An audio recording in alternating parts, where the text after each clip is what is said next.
കൊടും വേനലിൽ ദിവസങ്ങൾ തള്ളി നിൽക്കുകയാണ് നമ്മൾ മലയാളികൾ.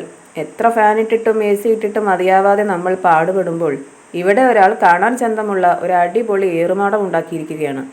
ഈ ഏറുമാടത്തിനകത്ത് കയറുമ്പോൾ തന്നെ തണുപ്പാണ്. തൊട്ടടുത്തുള്ള കവുങ്ങുംതോപ്പിൽ നിന്നും സുഖമുള്ള കാറ്റ് വീശും. ഇതുണ്ടാക്കിയത് പാലക്കാട് ജില്ലയിലെ കുമ്പടി സ്വദേശിയായ സതീഷാണ്. ഇനി കൂടുതൽ ഏറുമാട കാഴ്ചകളിലേക്ക്.